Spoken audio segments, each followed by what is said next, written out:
It's 7:05. We're up to 16 people. Maybe it's time to start. What do you think, Foster? Absolutely. We're ready to go, and we'll just keep admitting people as they come. And Yes. since it is being recorded, they can go back and watch the recording and see what they've missed. So I'll go ahead and get started with a quick introduction of myself. So as Rick said, my name is Foster McLean. I'm the fire marshal for the city of Glendale. A little bit about my history. I started with the Glendale Fire Department back in 2002. So I've been around the city for a while. Started as an inspector. This is actually a hazardous materials inspector, and that's most of my background is in hazardous materials, and just worked my way up through the ranks of the Glendale Fire Department, become a senior inspector, and then the assistant fire marshal, and now the fire marshal. In order to do that, I had to work in all of our divisions. And just to give you a quick kind of a overview of how our fire prevention bureau is laid out, we have three distinct units within the prevention bureau, which is a division of the fire department. We're separated from EMS, emergency medical services, our operations side, which most people are familiar with. Those are the firefighters on the big red fire engines. And we also have a dispatch division and training division. And so, like I said, we're in the fire prevention division, which has three units. We have our hazmat unit. We have our fire life safety unit, which does mainly our existing occupancy inspections. It's like your high rises, your schools, your apartment buildings, and other residential. And we also have our we call it plan check or fire engineering. And that's where you get your permits, and we do our plan review through that unit. The unit that we'll be discussing today, vegetation management, is actually part of the fire life safety unit. It's a smaller subunit within another unit of a fire life safety. And so our main VMP inspector, who couldn't be here because of the family emergency, Patty Mundo, she couldn't be here, but she's going to be your normal inspector, and she normally gives these presentations. And that's the inspector that you would see out and about doing all of our brush clearance inspections. And we'll get into that quite detailed within this presentation. So I'll go ahead and start sharing, Rick, just like we practiced this morning.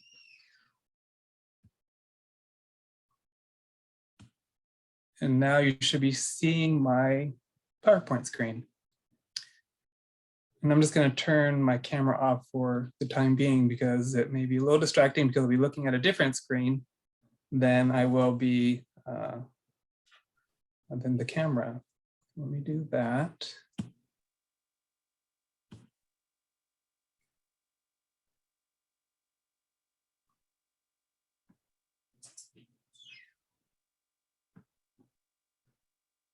Okay, computer does not want to cooperate. There we go.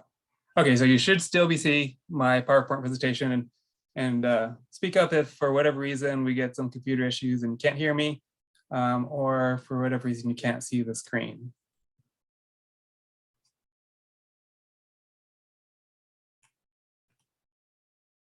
Okay, get my mouse over here, and we're ready to go.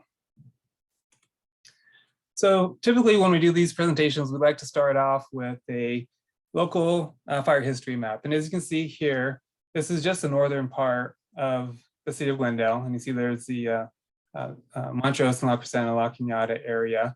And so the dark red areas you see are fires. And this fire history map goes back quite a ways. We have them that go all the way back to the 1900s that show different fires, have these burned through locally. The pink area is part of what we call our very high fire hazard severity zone. We're going to go over that a lot more detail when we get to that point. But what I wanted to talk about here is we used to have to start these presentations with telling people how important it is to do your brush clearance and harden your home because of the fact that their brush fires weren't as prevalent as they are now. It's really been the last 3 or 4 years that it's been really, really bad, starting about 2018, 2019. So we no longer have to tell people and coax them into doing their brush clearance and home hardening, because the news does a really good job of spreading the word for us. And just about everybody is aware of how bad wildfires are within the state of California. Here's another map expanded. It covers LA County and parts of Ventura County. You can see there's 2018 was the Woolsey fire, and you probably heard of that one because that was one of the fires at that time that really was so much bigger than any of the other fires that we had in history. So it got a lot of attention. In 2019, I was working with the city of Ventura Fire Department when the Thomas Fire rolled through and took out over 500 homes in a matter of hours, and took out quite a big portion of the city of Ventura as that fire moved on, and then actually was integrated with other fires and became one of the largest fires at that time. This fire, as you see, this map hasn't been updated since 2018. And like I said, we don't have to spend a lot of time on letting people know the history of fires because the news does a really good job of doing that for us. So why do we have a wildfire prevention program? I'm going to move this task bar out of my way. And what is the threat in Glendale? And it's not necessarily the threat in Glendale, but why is there a threat throughout the state for these wildfires? So what you may hear people talk about is the WUI area, W-U-I, Wildland Urban Interface. So that's where the built environment meets the wildland area. And that's Glendale has quite a bit of that, where we like to build our homes right up against the mountainsides and the nicer parts of town. And you get the great views, but you also have the brush and the propensity of wildfires in those areas, because quite often they're built up against some very dense wildland areas that where the fires start, and then they bring it right into our built environment. Like I said, the vegetation burns very easily, much more so now with our droughts that we've been having in the state, and also goes back to some of the ways that fires was mitigated before. There was a lot more prescribed fires, but those died out a little bit. We didn't have as many prescribed fires. A lot of it had to do with the drought and the water it takes when you do a prescribed fire to put them out.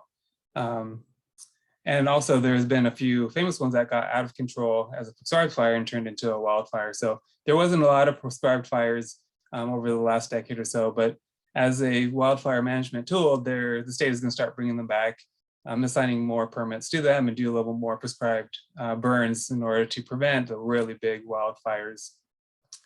Terrain, which encourages fast moving fires. You got the hills, the valleys. You have to excuse my dogs, they're going to bark every once in a while. The terrain, with the canyons and the valleys and the way the winds move through those, it really helps push that fire through certain areas. It causes it to dry out when you get the winds pushing through the south and west facing slopes that are hitting the sun all day long are getting really dried out. The eastern and northern slopes, which don't get as dried out, which have more moisture, that just causes them to grow more. And so when you do get a drought, that dense brush has been able to grow because it's on the south and east facing slopes, then turns into a really problem because that's some really, really thick and heavy brush.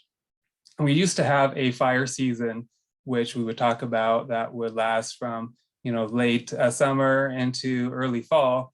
But what people talk about now is we have a fire season that lasts pretty much all year round. The Thomas Fire being an example of a fire that happened outside of the fire season, but it was really a devastating fire, even though it was not in our typical fire season. So we really don't talk about having a fire season anymore because the threat is always there, and it doesn't just come during certain seasons or certain parts of the year.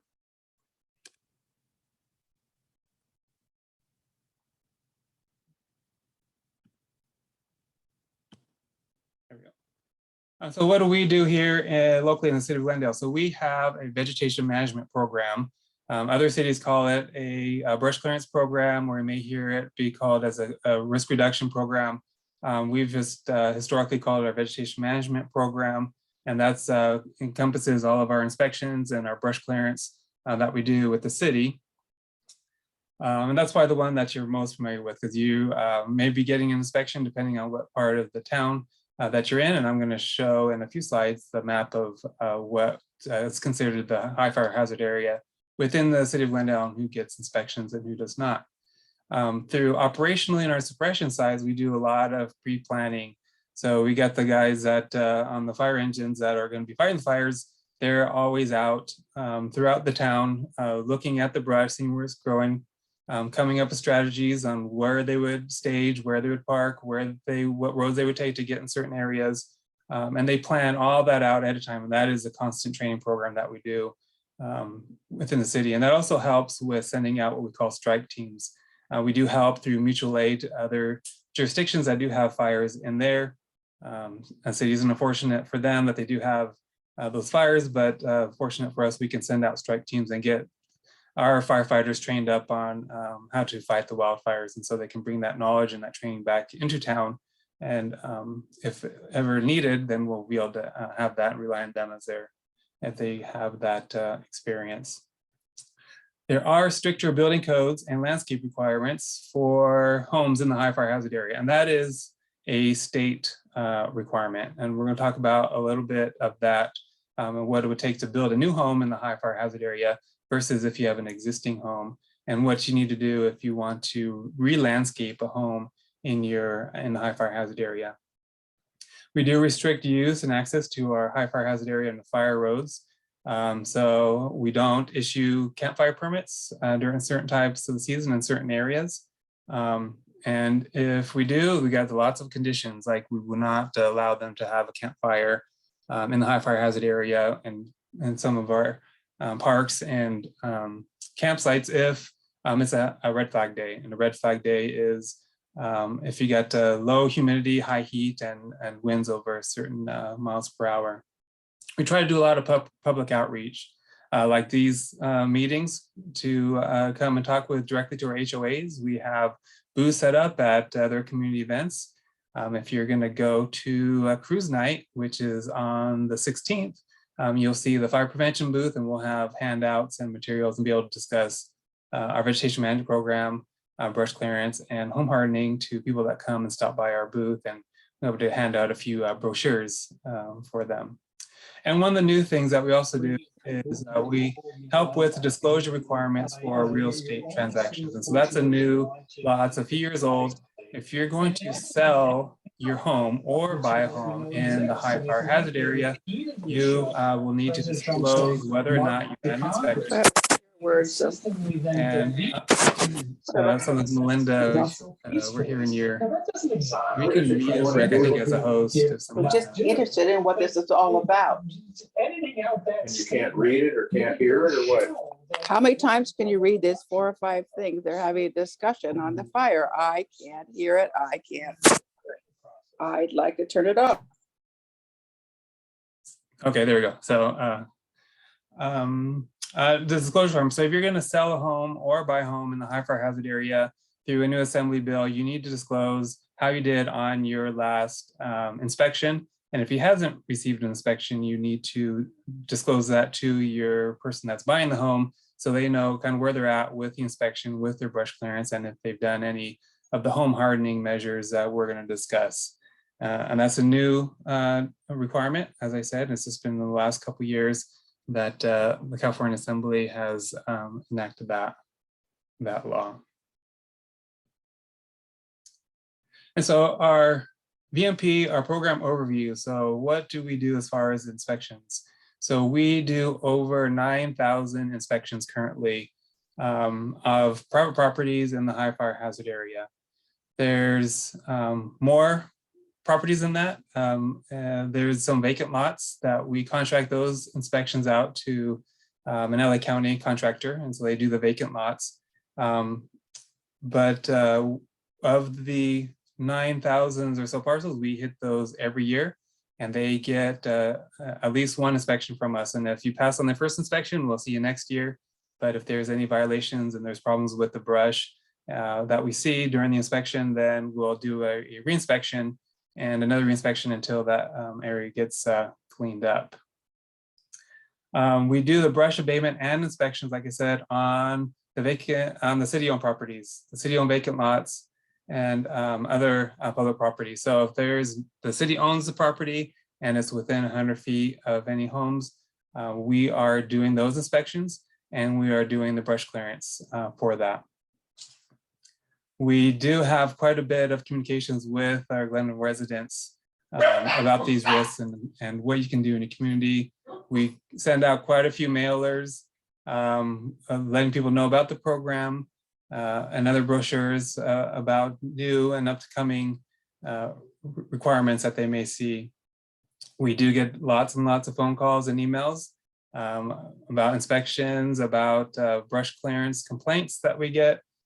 So we will return any phone call and any email that we get that has any questions about this program or others. And we do like to meet our residents face to face or computer screen to computer screen to let them know about the program and to answer any questions or have any concerns that the Glendale residents may have. And so here's our famous high fire hazard area map that I was just talking about. So every area in like that light shade of pink is the high fire hazard area. And that's those 9,000 parcels that we do the inspections on every year. Now the yellow area is called our ember intrusion zone. And that area is also within what the state calls a very high fire hazard severity zone. But we have gone through and determined that those were a lower risk and those don't get an annual inspection from us. But it's important to note that that area is designated by the state to be in the very high fire hazard severity zone. And so the brush clearance requirements that we're going to talk about still apply to these homes, even though they're not getting inspections. So the inspection requirement isn't from the state or any other entity. We impose that locally here on ourselves in Glendale. And the inspection is not a state requirement and it's not a mandated inspection. We just do it here in Glendale because it is a good idea to get out there and do these brush inspections, because as you can see, quite a bit of the city of Glendale is in the very high fire hazard severity zone. About 2/3 or 60% of the city does qualify to be in that zone that needs to comply with the brush clearance requirements that we're going to be talking about, even though they don't get inspections. So there's some jurisdictions that don't do any inspections, but their residents will still require to comply with the brush clearance and defensible space requirements, even if they're not getting an inspection if they live in the high fire hazard area.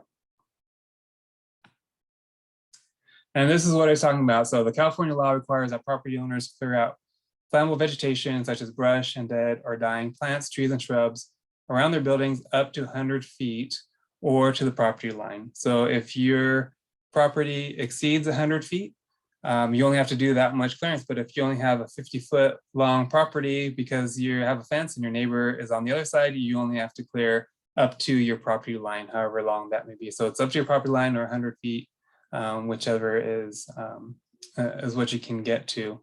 And the purpose is to create what we call a defensible space buffer.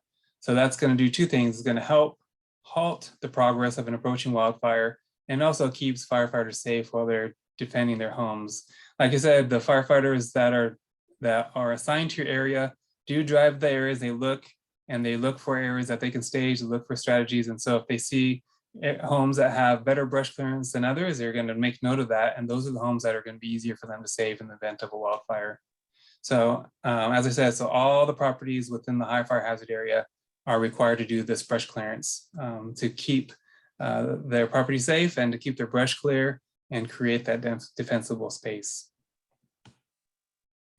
And this is kind of what we try to shoot for.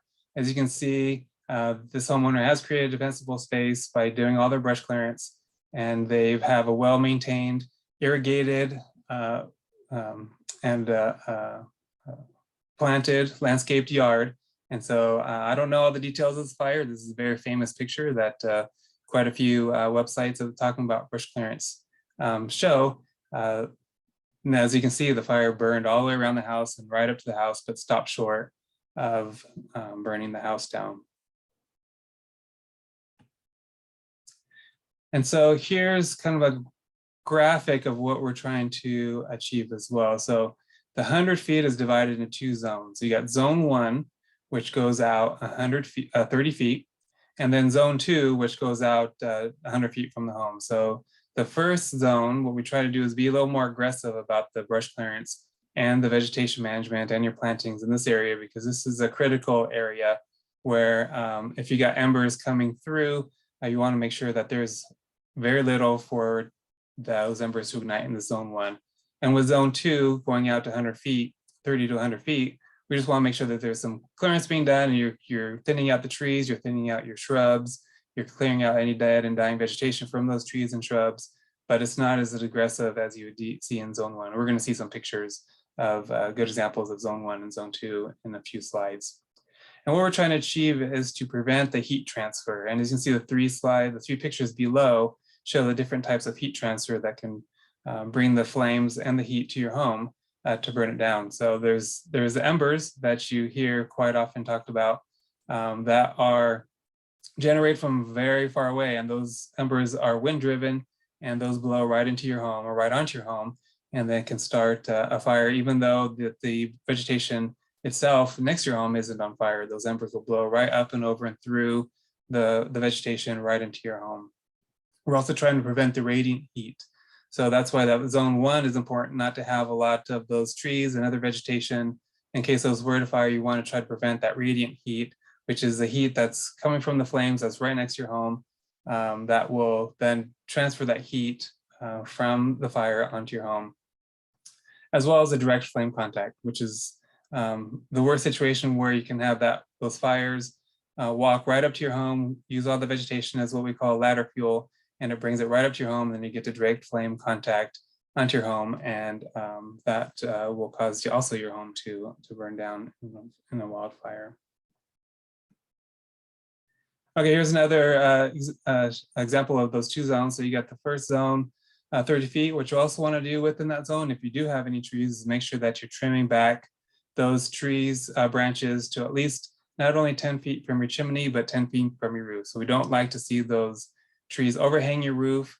Again, that can act as a ladder, bringing the fire right up to your house. It also drops a lot of leaves and needles onto your roof, which can help transfer some of those embers and that heat onto your roof. So we want to try to keep those trees trimmed at least 10 feet from your chimney, at least 10 feet from your roof, and not overhang your roof and drop those leaves onto your gutters and the valleys of your roof. Within that zone 2, which then goes out to the rest of the 100 feet, you want to space those trees out to reduce that fire spread. You want to clean up those limbs. We like to see those limbs about 6 feet off the ground. Those plants and shrubs, we want to space those out and not have one big, huge shrub, but what we call to make some islands. So you've got some space in between those shrubs. So if the embers or the fire does come through, that it's not able to walk and use that vegetation to bring that fire right up to your home.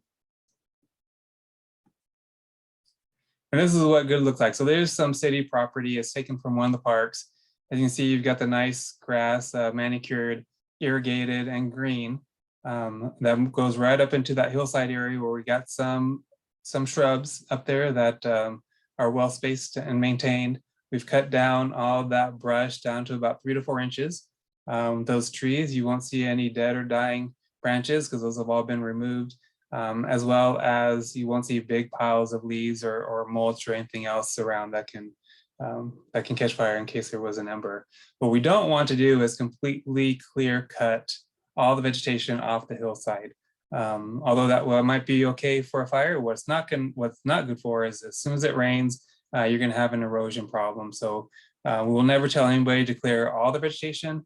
We want there to be some vegetation, and we want those weeds and that brush to be trimmed down to about 3 or 4 inches. So we still have the root systems in those slopes that are able to hold the hill up, hold the slope up during the rainy season. And then here's more pictures of that zone 1. We like to call it lean, green, and clean, or lean, clean, and green. So as you can see, we've got some well spaced out vegetation intermixed with some hardscape. We like to see people plant what we call fire resistant vegetation.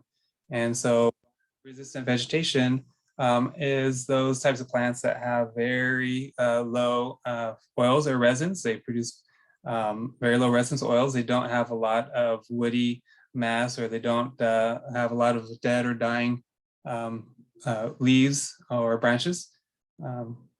And they hold a lot of moisture. And so you can see these plants here follow that criteria. We have lists of fire-resistant vegetation. You can also look at books as a sunset landscaping book. It also denotes what plants have better fire resistance than others. And so if you're going to re-landscape your home, we like you to choose those fire-resistant vegetation, space them out with the hardscape, and try to avoid using the combustible mulch. If you're going to use mulch, we recommend using a hard mulch, like a rock mulch. That does just as well to keep the moisture in, but it's not flammable and won't ignite when embers land into the mulch. Okay, that's the first step. So first step is your brush clearance and vegetation management. The second step is what we call home hardening. So what is home hardening? So home hardening is addresses the most vulnerable components of your house with building materials and installation techniques that increase fire resistance, flames, and embers that accompany most wildfires. So that looks at things like your windows. We like to see windows that are double paned, and at least one pane to be tempered, because the heat will shatter homes. So single pane homes and even double pane homes without a tempered glass, the heat can shatter it. And once you shatter that glass, then you give a opportunity for that heat transfer to come right through that open window into your home. Another way that we like to see for home hardening is the fire ember resistant vents. So there are some new fire resistant vents come out by a company called Vulcan that they do a really good job of preventing the embers from entering your attics. If you don't have those, you can always retrofit your home with some smaller sized mesh. A 1/4 inch or 1/8 inch mesh will help keep those embers, the bigger embers, from entering your attic through if blown through the wind. We like to see the non-combustible siding, like your stucco or some other hard veneer, like a brick or stone veneer, or a siding that's non-combustible, like the Trex siding that's not made of wood, but has some fire resistance in it. So most home fires during wildfires are lost because of those embers. And we're going to watch a video, and let me get that started. And it's going to show you just how devastating those embers can be through. And I think I may have to stop sharing my PowerPoint and start sharing this. So let me bring this over here.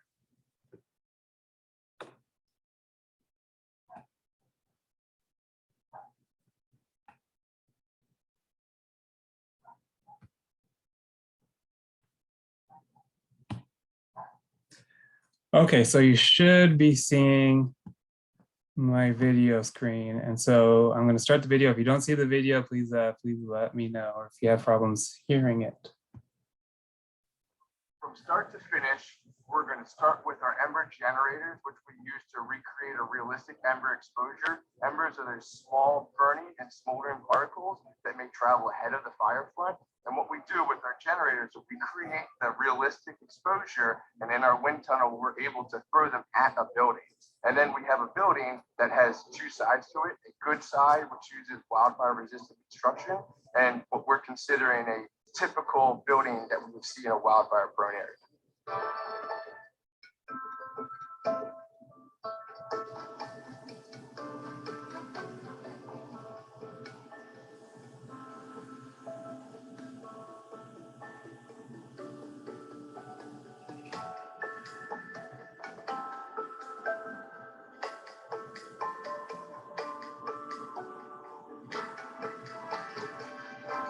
Exactly as we expected, that mulch on the ground there caught fire from the embers.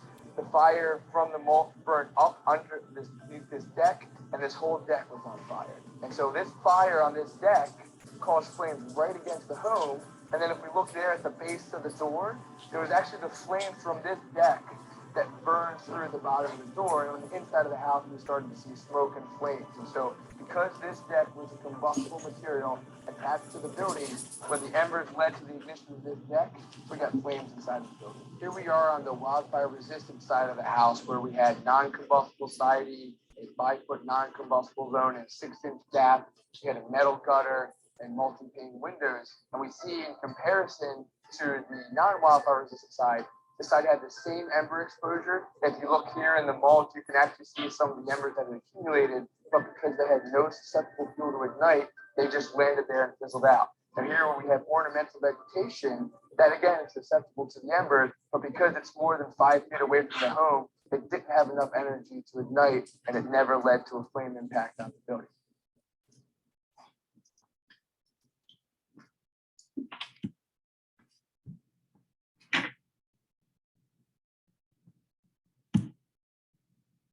Okay, so let me restart my PowerPoint presentation.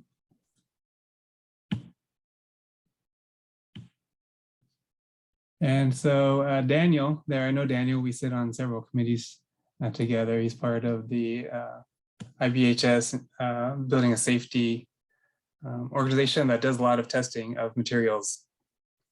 And those live full-scale testing like you saw him do there is very valuable for us as we start putting a lot of science into why wildfires do what they do and which home survives and which homes don't. As you can see, it's very striking with the home that did the home hardening and how it survived with barely a scorch versus your typically built home, which with the combustible siding, your combustible mulch, your decking, that did not do so well.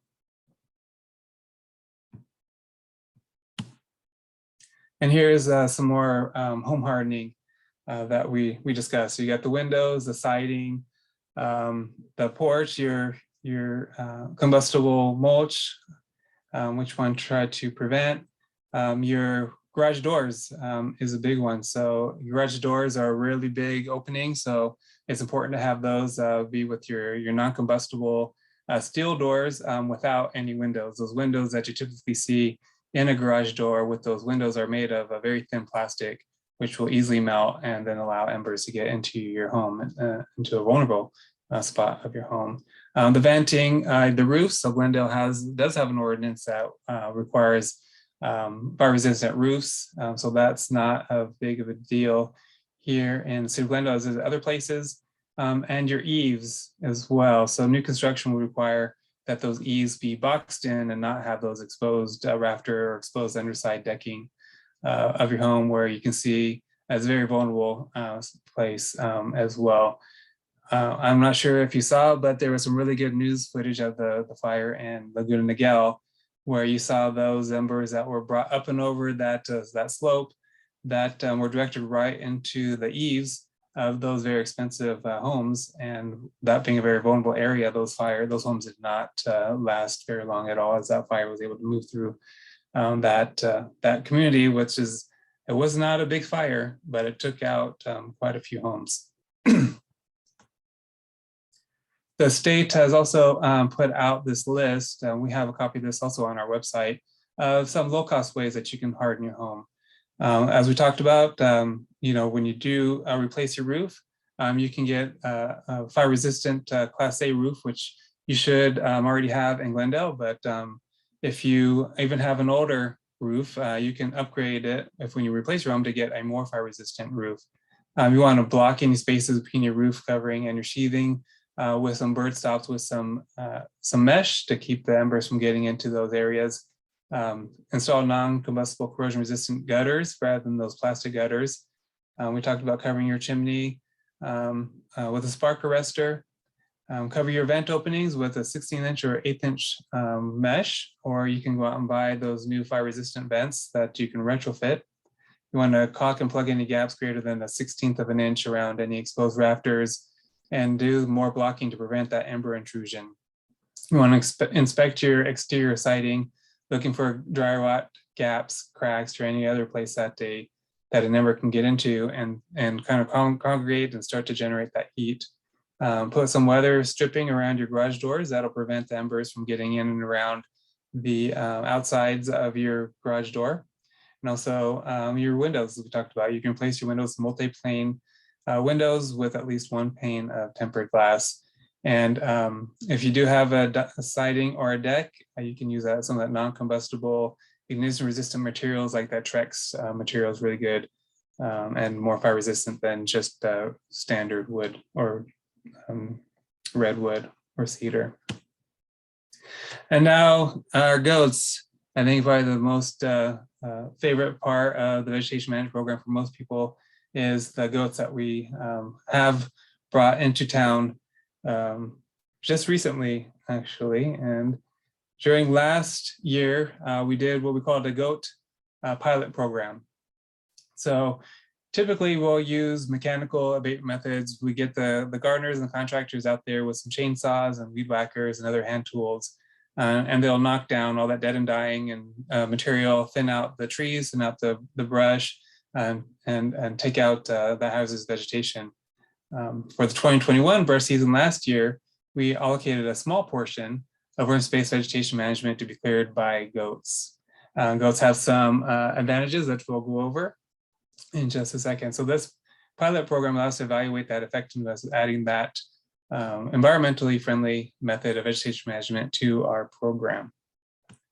And so here's one of the areas that we worked on last year was that Verdugo Park. So we went up above the park within that hillside and slope area right behind those homes there. And we had the goats do about almost 8 acres of brush clearance as they kind of worked their way around that area through the park. The other spot that we did was we did Montrose Park. We did about 2 acres of Montrose Park again, outside the park area, right where the city-owned property, that brush comes right up to those homes. And like I said, the city's not immune to those brush clearance requirements. The city has to clear all our brush that's within 100 feet of any homes. This year, what we're going to do is, again, we're using the goats in this area right between the Las Flores motorway via Saldivar and at the end of Bronte Drive. So we have about 10 acres of brush there that we want to clear. We're going to go a little bit more than the 100 feet in this area because it is very thick, heavy brush, and we got a little bit of an upslope there. So we want to clear more brush there than we typically would with our 100 feet. So you can see the brush there. We probably have already gone through with our mechanical people to clear out some of the brush. We're going to come back through and hit more of it with the goats. This is a good area for the goats. The goats require good access. The herders need the ability to get their goats off the trailer into the goat area. They need access to water. They need to be able to put some fencing around, and they also need to be able to set up a trailer in order to watch the goats. So we're working with a company now called Fire Grazers. We are looking for a good area to put their trailer. The goat herder really likes being on via Saldivar, because he can look down onto his goats and he can be close to the goats in case they got any predators that will come and try to hurt the goats. They also will have at least one dog to help protect the goats at night as well. So again, the goats are very environmentally friendly. There's no gas needed to power the goats like you would with your gas-powered chainsaw. We're not emitting any carbon dioxide or any other carbon into the air. People like goats, they're very friendly, and it's very interesting to see them. They capture a lot of attention. We're getting about 250 to 300 head of goats, and a group of goats that big can do about an acre per day.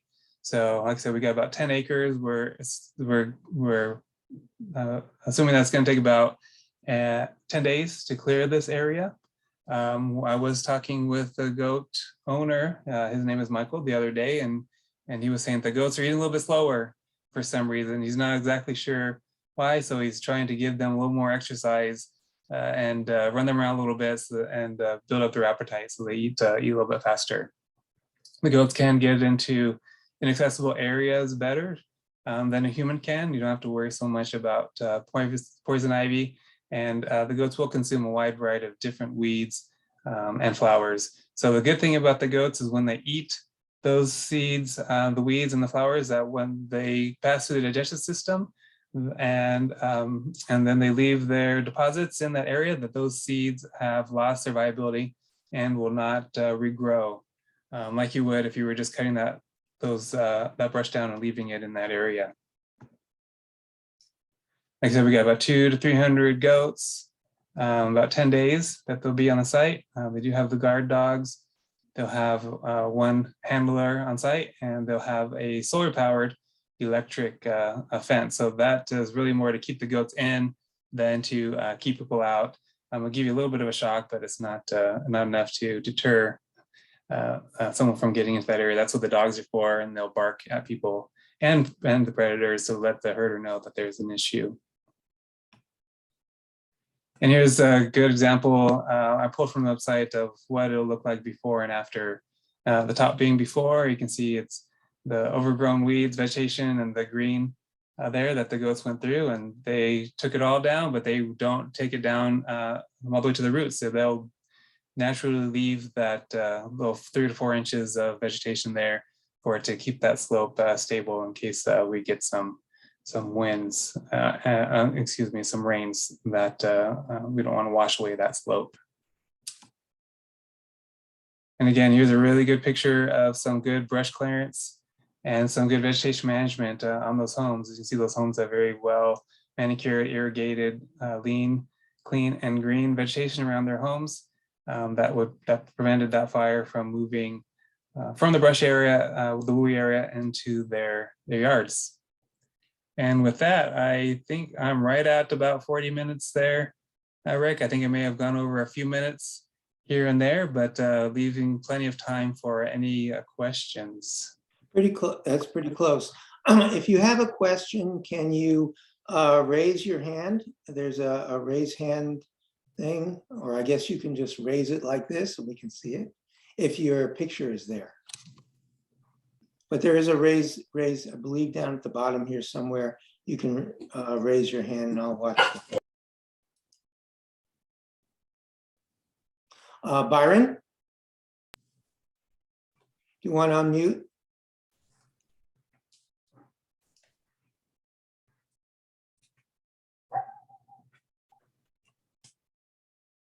Oh. Sorry there, Rick. I had to get my laptop. Did you have a question?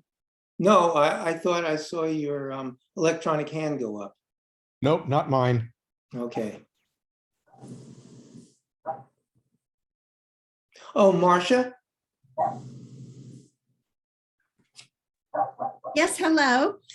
One of our members who could not be here tonight asked if we could talk about a hillside on Hermosita that is adjacent to a residence but is owned by the city. And they're very concerned about how overgrown it is and how they haven't been able to find a resolution to get it safe. So what would be their remedy for finding how the city can take care of this hillside hazard? The best and easiest way is just to email me and send me a message. So we do, like I said, get quite a bit of emails of concerns and complaints, just like this one, of areas that's overgrown brush that needs to be given a little more attention. So what we do, like I said, is the city will also follow that 100-foot rule for the most part. We've got very limited funds to do the brush clearance, so it doesn't allow us to do too much extra than that 100 feet. So quite often when we do get those concerns, we'll go out there and take a look, and that brush is more than 100 feet. What we do is then at the end of the year, we kind of look at all those areas that we're unable to get to, and if we have those extra funds, we'll do a little bit of a risk analysis on those and clear out the most hazardous of those areas that we can. But like I said, the brush clearance is extremely expensive, and we've got some limited funds. So we definitely want to do those 100 feet from the homes as per the state law, and as much as the residents you guys are doing as well. But so most of the time, those brush clearance do fall outside of those areas.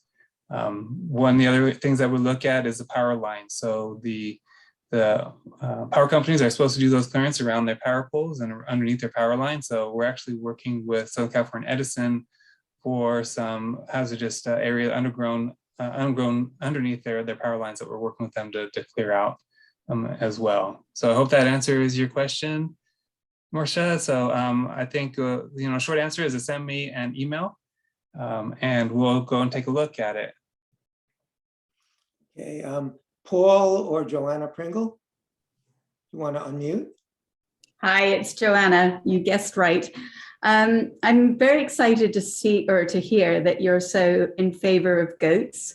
What is the issue with goats? Why couldn't we have more goats do their thing?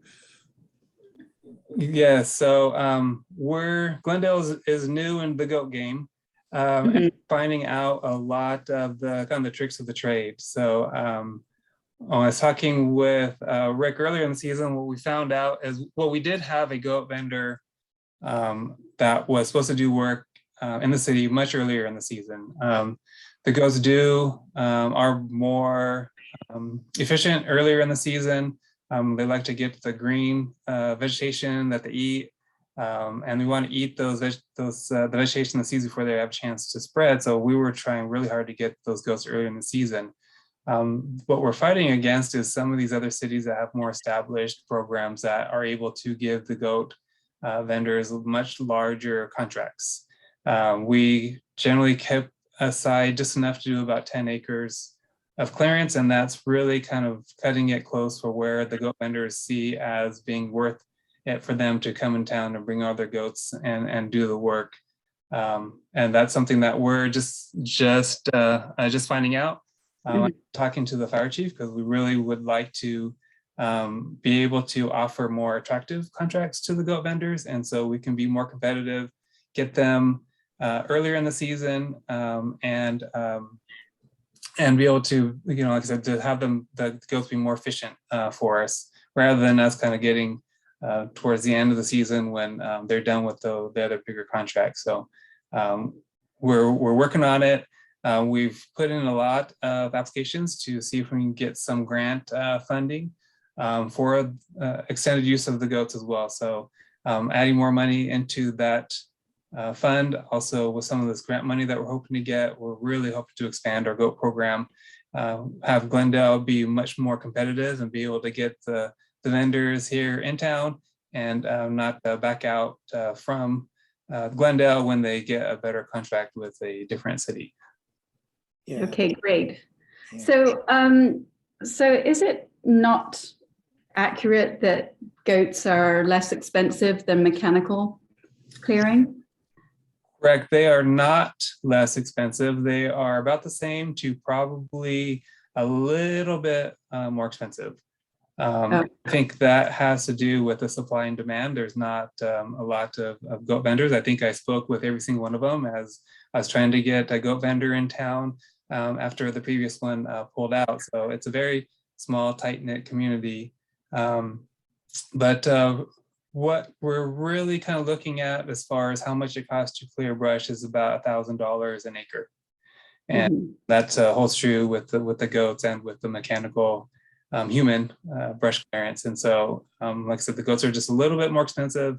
They need a little bit more maintenance on them. They need to have a water source. Like I said, we need to have a place for them to park their trailer. They have to have an area that they can load and unload those goats, as well as stay relatively close to them in order to keep them safe from any predators. Right, right.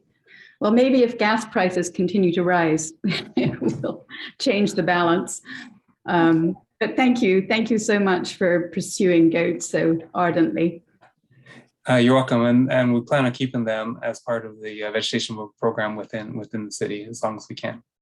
Great. But I'm glad that you're working on getting them earlier, because it really is a sweet spot around March or April when there's a lot more for them to eat and it hasn't dried out.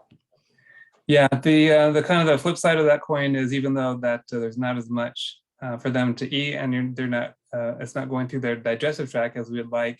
They also do a really good job of just kind of trampling, to get, over the dead brush to get to the stuff that they like to eat. And so that knocks it down and keeps it better from resistance from those embers. So, and we're also finding out that actually knocking down that vegetation and keeping it on site to kind of act like a mulch is better for the environment, because it doesn't create the methane gases as it would if we're taking off that vegetation we're putting in the landfill or even a green waste facility. So a lot of the grants that we're applying for, they want to see that we're doing that. We're actually putting the vegetation back on the land versus hauling it off and to a facility that will allow it to kind of decompose and create those greenhouse gases and the methane gas. Louisa, I think you're next. Thanks. Yeah, thank you so much for sharing all of this. I have a question that I don't know if the city might be able to answer. It may be something that maybe the homeowners association can answer.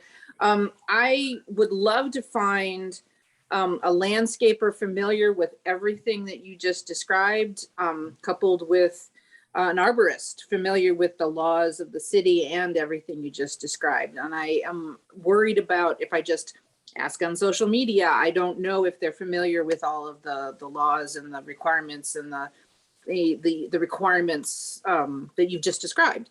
So is there a list that the city provides of, these are the people that, I don't even know if there's a licensing. I mean, I guess for the trees, there must be a licensing process. Right. I don't know what credentials to look for. Is there credentials to look for? Is there a list of authorized vendors, so to speak? Right. Where do I? So we don't. We do have a list. We kind of stay away from calling them recommended or authorized, but we do have a list of vendors that do work in the town, and we like to choose ones on there that at least have a business license that you need to work in the city. But let me kind of break that into two parts. First, what I like to recommend is just to take advantage of the city. The city does have a forester and an arborist that you can call on at any time to answer any questions that you may have. So Catherine and Lauren do run that program through the city, and I can provide Rick with their contact information. He can distribute to you guys. So I really advise taking advantage of them, because they're working for you. They're working for the residents of the city, and they'll be able to provide lots of really good information about the laws of Glendale, because they're very familiar with them, as well as the types of trees that we get, our climate, what grows good, what doesn't, how to maintain trees that are part of the program, the restricted program that you can't just cut, that you would need to get a permit to do certain cuts on them. And so definitely take advantage of them. The gardeners, and we're finding out the good ones are very hard to come by, especially during the brush season, because they are thank you, Catherine, actually put that information into the chat. But the good ones are very hard to come by because they're very, very busy during the brush season. So like I said, we do have a list. It's on our website. I can also provide it to Rick to distribute to you guys. And really is going to be calling and seeing if you can get on their list early enough in the season. We do have another program that you can also take advantage through the Glendale Youth Alliance. It's GYA. They have a fuels crew that can do some, I wouldn't say light, maybe moderate brush clearance. So they don't hit the stuff that you need a chainsaw for. So they can do the weed whackers, they can do other hand tools and mechanical removal.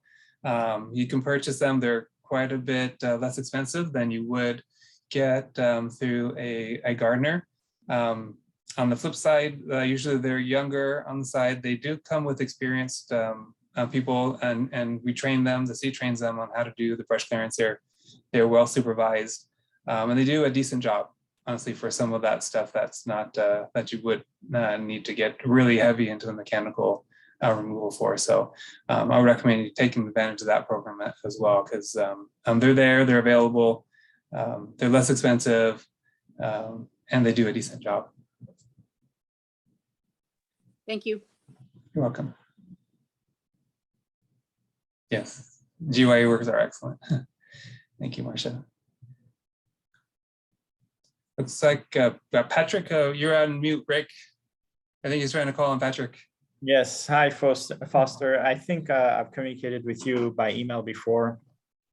This might be something that the city has to do. I don't know if the fire department can request this. But the letter that goes out every year, obviously the billing about the vegetation management, $15, which, all of us can afford to pay. One thing that I would suggest, and I've suggested this to the city council, but it was election year, nobody wanted to deal with this. Could you guys please put a statement there that you are not in violation, do not cut down any trees on that letter? Because that's an inspection letter that simply we paid a fee and it means you passed. I mean, there's no violation. But given the fact that in our neighborhood, we've seen major trees being cut down on weekends, and I can see some neighbors using that as an excuse saying, well, I have to clear 100 feet, I'm going to cut down a big tree. If you guys were to actually put a statement on that letter, the billing letter, saying you are not in violation, please do not cut down trees, I think that could help us out. Because again, in this neighborhood, we love our trees. Look, it's very difficult to justify cutting a huge 85-foot tree that I have 3 feet away from my front window because I love it. I'm not going to cut that down. It's been here before I bought the house. It probably was planted back in the 50s or 40s. But you guys have to also make sure that when letters like that go out, it doesn't give certain neighbors that want to cut down every tree on their lot the opportunity to do so. If you guys can please add a statement saying you're not in violation, this is just an inspection fee, that's all. So that's my suggestion. Thank you, Patrick. So for those who don't know, so you'll get several mailings from us. So what we do is we call it a kickoff letter at the beginning of the season saying, okay, everybody, it's time to really get serious about your brush clearance because we're going to come around and start doing inspections.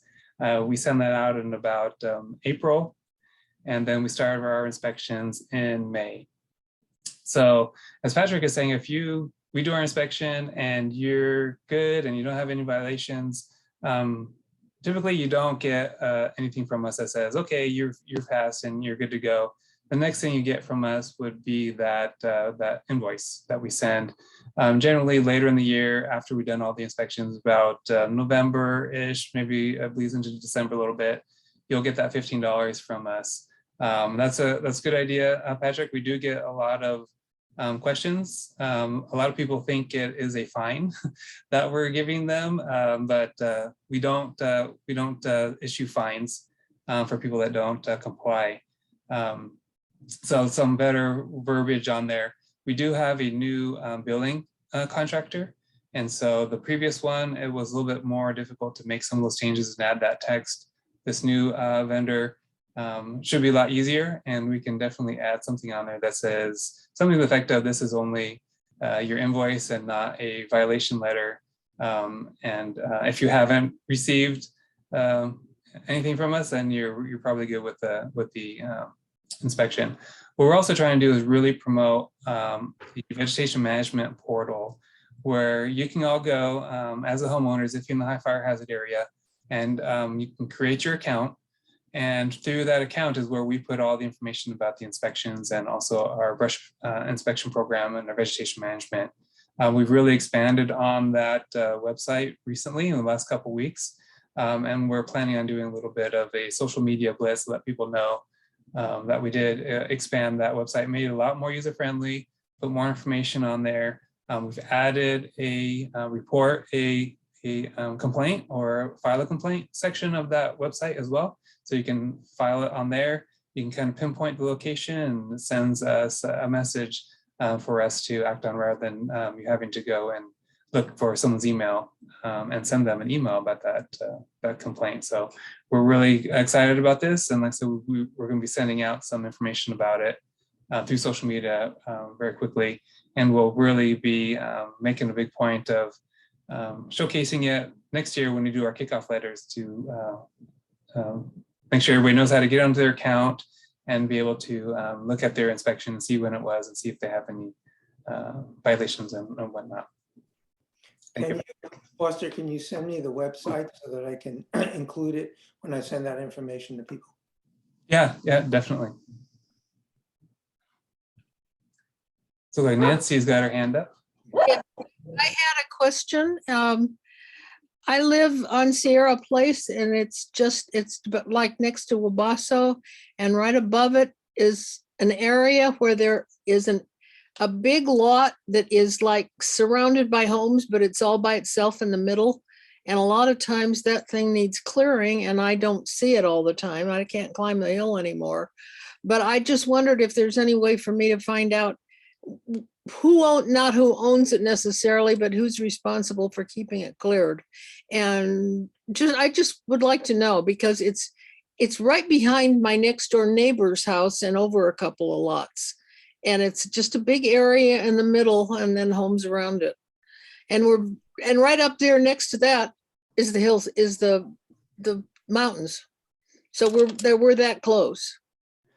Yeah, and I'm kind of familiar with the area they're talking about, but not exactly. So an email to myself so I can look at it. And we can find out the property. So if the city owns it, like I said, we'll do the brush clearance and make sure that all the brush is cleared up to 100 feet. If it's owned by a private property, a private person or another agency owns it, then we'll reach out to them and make sure that they're doing their correct brush clearance. So like I said, we do those parcels regardless of who owns them, and we'll do an inspection on it, and we will give them the same requirements that we give you guys, as well as the city follows, to make sure that they're doing at least what the minimum is required. Should I email you? Absolutely. Can you put your email in the chat? I can. That's a great idea. Actually, I didn't think about it earlier.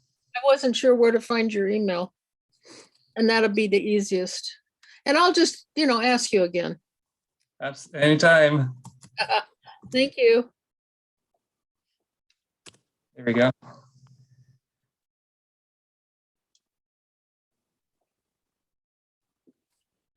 I'm looking in the chat to see if I missed any. I see a question in the chat from Annette. We love our trees. Are there some that we should avoid or cut or trim heavily now that fire threat is year round? Eucalyptus and pine come to mind. Yeah, so the eucalyptus and pine trees are a little more flammable than some of the other ones that you get, maybe oak and cypress and those types of things. Like I said, we want to make sure that at least the dead and dying branches, the eucalyptus has lots of dead branches typically out in nature. So we want to make sure that those are definitely cleared. But along with what Patrick says, we don't necessarily just want you to start cutting trees or, taking down healthy trees. Thinning out, yes. Taking out dead and dying, yes. But just cutting for the sake of cutting, even if it is a pine or eucalyptus that's a little more flammable, we won't go through and we won't tell anybody to cut them down. But definitely you got to keep a better eye on those to make sure that you're keeping them well maintained. I've got a couple eucalyptus trees in my backyard. They require a lot of maintenance, to make sure that you're getting all that dead and dying and those thing out, so it's not creating a big hazard. But yeah, I mean, you pay a little more attention to them, but we're not going to tell you just to remove them just because it's a eucalyptus or a pine tree.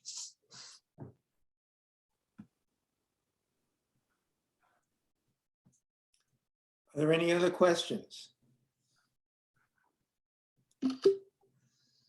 Well, I want to thank you very much, Foster, for giving us all this information. I mean, we live right next to the wildlands, and this is really useful to us.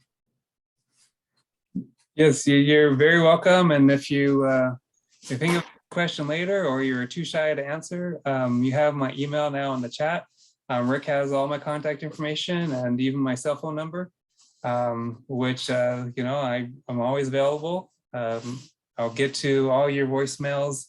I may not be able to pick up the phone depending on what I'm doing, but I will always get back to any message that I got via voicemail, email, text message, however you want to get to me. So also I will put the website in the chat. Also, if you go to the city website and you go to the fire prevention section, you also find contact information, how to get a hold of me, as well as information on our vegetation management program. Let me type that in.